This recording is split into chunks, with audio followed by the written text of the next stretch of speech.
വരുന്ന നിയമസഭാ തെരഞ്ഞെടുപ്പിൽ കാര്യമായി പ്രതിഫലിക്കും എന്നുള്ള കാര്യത്തിൽ സംശയമില്ല. മുതൽ തിരുവനന്തപുരം കോർപ്പറേഷൻ പിടിക്കാനുള്ള ശ്രമത്തോടെ അതിൻ്റെ ഒരു തുടർച്ചയായിട്ടല്ലേ ഇപ്പോൾ ഇങ്ങനെ വന്നത്? തീർച്ചയായിട്ടും കഴിഞ്ഞ തവണ 35 സീറ്റുകളിൽ ഞങ്ങൾ വിജയിച്ചപ്പോൾ തൊട്ടടുത്ത 2ാം സ്ഥാനത്ത് 12 സീറ്റുകളിൽ ഞങ്ങൾ വന്നിരുന്നു. കുറഞ്ഞ വോട്ടുകൾക്ക് 3ാം സ്ഥാനത്തായ വേറെയും സീറ്റുകൾ ഉണ്ടായിരുന്നു.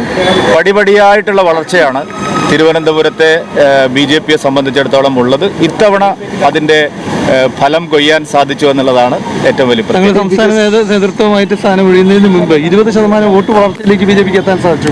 പക്ഷേ തദ്ദേശ തെരഞ്ഞെടുപ്പിന്റെ കണക്കുകൾ പുറത്തുവരുമ്പോൾ 15-ന് താഴേക്ക്, അതൊരു 10 വർഷം പിന്നിലേക്കുള്ള കണക്കില്ല.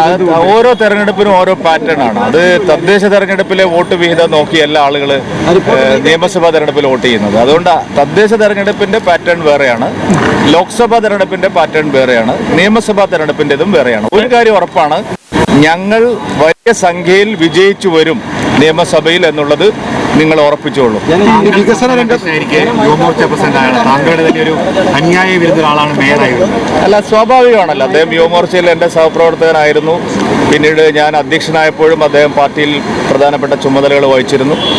രാജീവേട്ടൻ പ്രസിഡന്റ് ആയപ്പോഴും അദ്ദേഹത്തിന് ആ വലിയ ചുമതലകളെല്ലാം നൽകുകയുണ്ടായിട്ടുണ്ട്. അതൊരു സ്വാഭാവിക പരിണാമം. രാജേഷിനെ തേടി തന്നെ ഈ പദവി വരുമെന്ന് പ്രതീക്ഷിച്ചു? ഒരിക്കലുമില്ല. ഞാൻ മേയർ ആരാവുമെന്നോ ഡെപ്യൂട്ടി മേയർ ആരാവുമെന്നോ രാജീവ് ജി എന്നോട് പറയുമ്പോൾ മാത്രമാണ് ഞാൻ അറിഞ്ഞത്. അല്ല, അങ്ങനെ ചില സമ്മർദ്ദങ്ങൾ ഇവിടെ ഒന്നുമില്ല. അങ്ങനെ സമ്മർദ്ദങ്ങൾക്കൊന്നും വഴങ്ങുന്ന പാർട്ടിയല്ല BJP. ഒറ്റ കാര്യം കൂടി, ഒരു ഈ ക്രിസ്ത്യൻ ഔട്ട്റീച്ച് സംബന്ധിച്ചൊരു വിലയിരുത്തൽ പാർട്ടി നടത്തിയിട്ടുണ്ടോ?